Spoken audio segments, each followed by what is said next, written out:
Hello everyone, welcome again to my YouTube channel. It's your girl Farida. Thank you for clicking on today's video. If you're new, welcome to my channel and don't forget to like and subscribe. If you're a returning subscriber, a part of the family, thank you for coming back and stay tuned for today's video. So because many people have been asking me to do like a Q&A about the pre-CAS interview, today I'm here with Steph, who has actually done the interview with UEL and has passed the pre-CAS interview, and today she'll be answering the questions like she did in her interview. And I hope this video will be beneficial to you if you also waiting to do your pre-CAS interview, or if you've already said scheduled it and it's going to take place very soon. So I'm here with Steph and we're going to go through the questions one by one, and she'll be there to answer just like she did in her interview. And I hope you find this video helpful. So I'm going to go straight into the video now, and Steph is here to answer the questions. Hello Steph, so what have you chosen to study at UEL? Hello, Farida.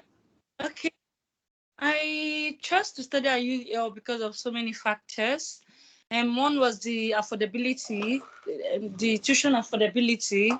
I also checked the location. It was very important to me. I had a specific location in mind before making up my mind to go for UEL.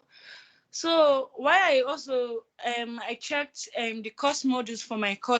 That was very important to me also as a person, because that's the primary thing bringing me to the UK and London as it is. So these are the three factors I checked, and I compared to other institutions that I also applied to. Then I made my pick. Okay.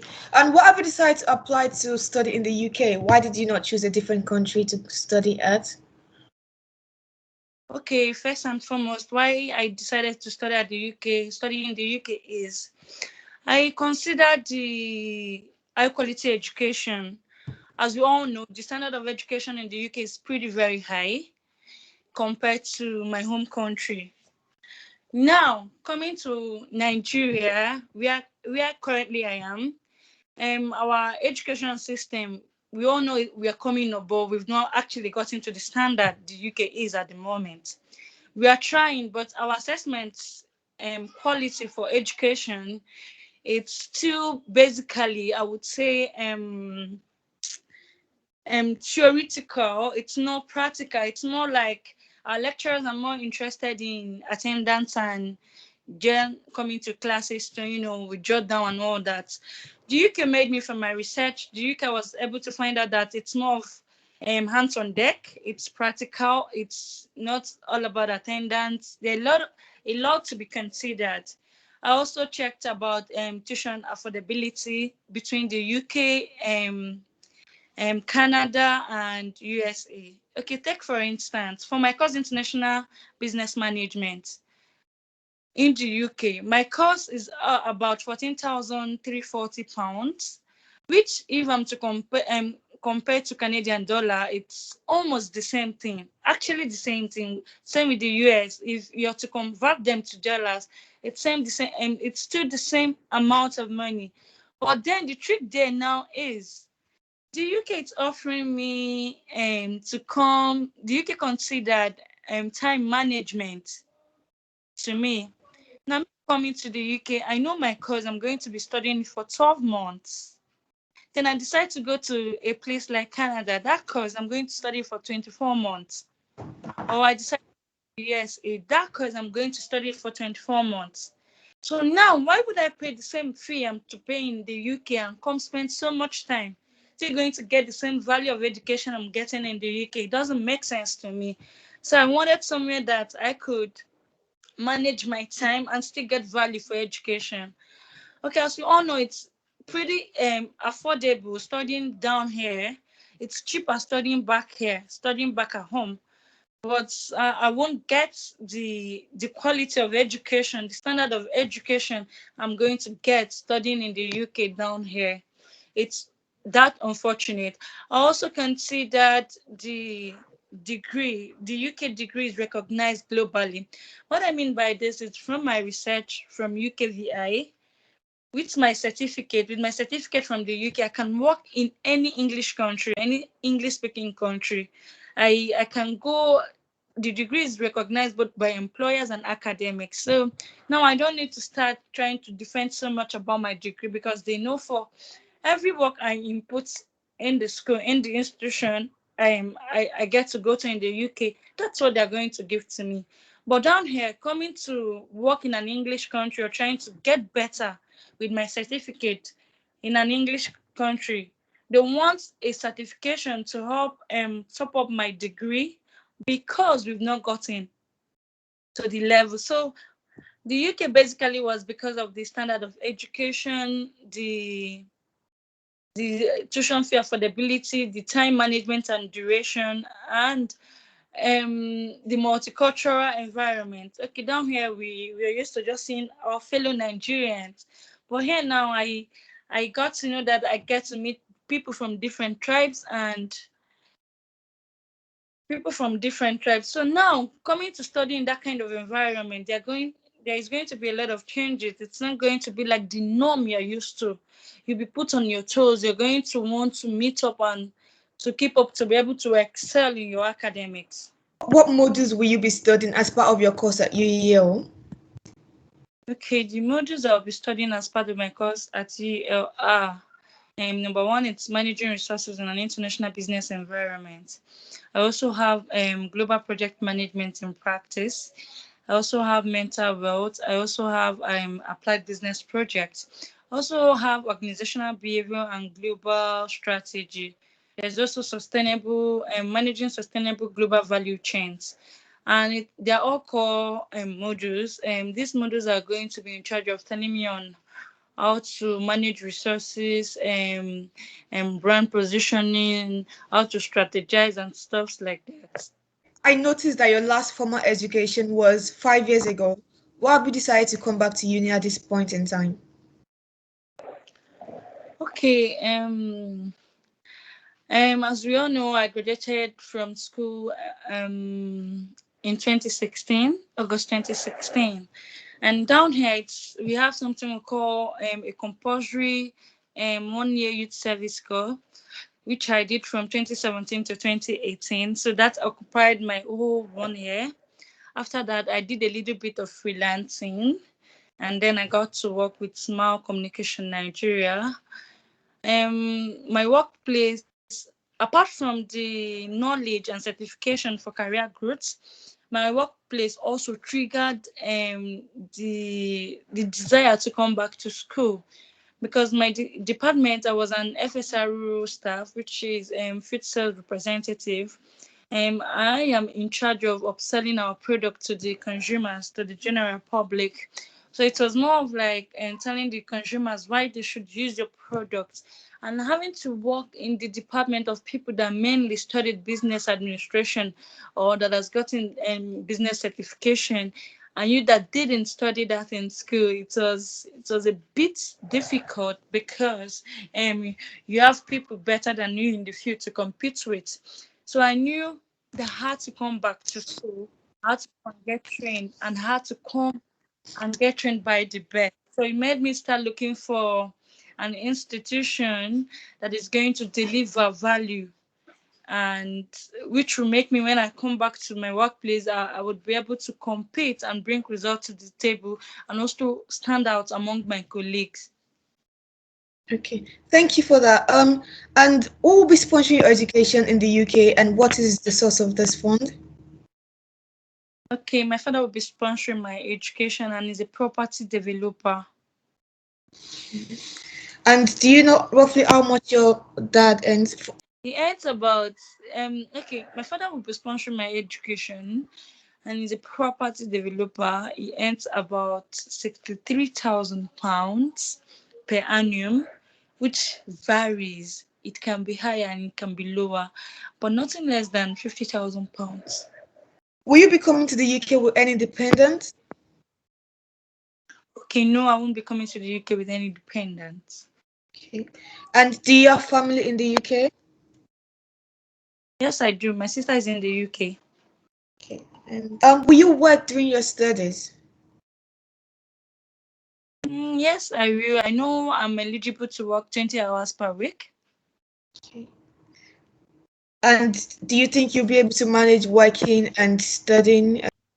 Yes, I think I will be able to manage working and studying. But then, even if I don't get to work, my expenses, that's to say, my living expenses will be catered by my father. So, me trying to work is also not to make my mind or brain stay dormant with just school work. I just want to, get experience with other things my mates are doing out there. And what are your future career plans? Oh, okay. Actually, my future plan is divided into a long-term and short-term goals. I want to become a brand management consultant in my home country. I want to manage brands like Nigeria Breweries, Clean, and all that. And the skills gotten from University of East London will help prepare me for this role. And these skills are one, brand positioning, then attention to details, marketing and research, strategic thinking, industrial experience. My responsibilities as a brand consultant would be as follows. I'm going to be in charge of evaluating efforts of these brands I'm going to be working with. I'll also be researching their market competitors. I'm also going to be in charge of managing their details and strategizing. The models of University of East London is going to help me achieve my goals as a consultant. And these modules are managing sustainable global value chains, organizational behavior and global strategy, applied business projects, and mental health, and managing resources and international business environment.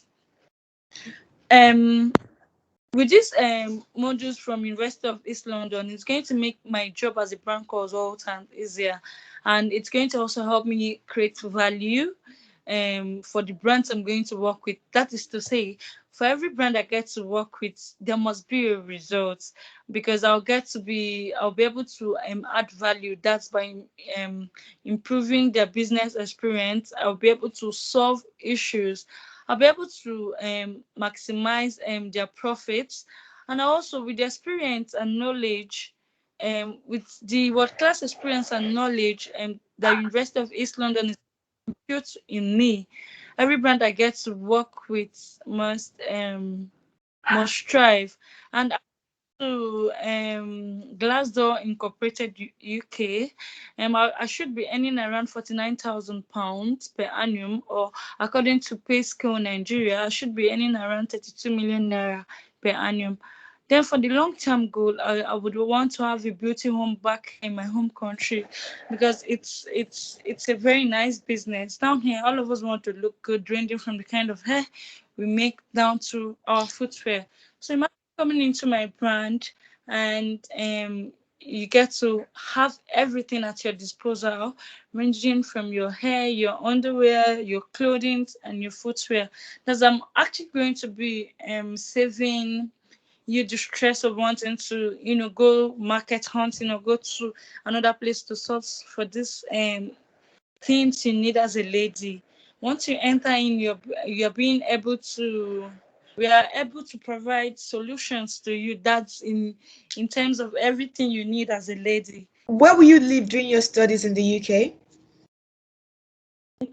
I'm going to be staying off campus. I'm already working with AMBA students. I've not really seen what I like yet, but they're coming up with a lot of suggestions, so we're still working on it. Do you plan on staying in the UK after your studies or go back to your home country?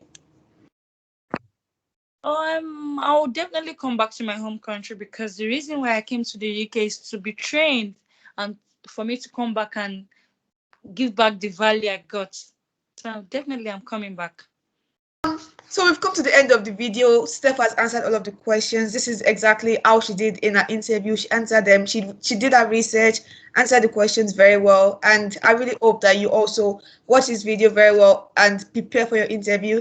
And hopefully you also get your CAS at the end of the day. Even if it means you have to do 2 interviews, like Steph also did. Steph did 1 interview initially, and well, It was tough. They grilled me.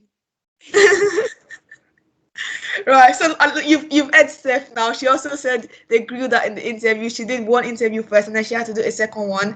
But after the second one, she passed, and she's gotten her cast now. So it's also possible for you to do your interview once and not do it very well, and have to do it again. But at the end of the day, you just need to be calm and be and don't worry Huh? too much, because at the end of the day, you get your cast. Maybe Steph has something she would like to add. Steph. I think personally, he is very strict from my own observation, because I remember when I prepared for my first interview, and for goodness sake, I already had a sister, so she put me through, and also had friends in the UK already, and I know that I went through their questions and the way they answered. So imagine preparing so well and coming to the interview and everything. I was being asked questions, and I'm answering like someone that's, when you enter your examination hall, you're so sure of yourself. But I noticed with you, you must be able to give them the points. You must be able to give them the evidence. You must be able to give them explanation, and you must be able to compare. And once you're able to give them all this, definitely you're going to ace your interview. And I noticed that for you to be able to come to this school, man, you must be mentally active, because they will agree you. But it's all fun, and it was also good because unlike the other schools my sister is in and my friend, nobody calls to prepare you for your interview beforehand, and you just get to see the likely questions. Unlike my first interview, because of the time booking, and there was no time to prepare me. But for the second one, I was opportunity to be prepared twice. You're being asked questions, you answer, then you are told to go back, make your research, then they come back again, prep you to be sure that you've gotten all the necessary information they need. So I think it's a good thing that at least you're going to be prepped, and you're going to be told where you're getting it wrong and where you're getting it right. So it's a plus. Well, thank you for watching, and we'll see you again next time. Until then, bye.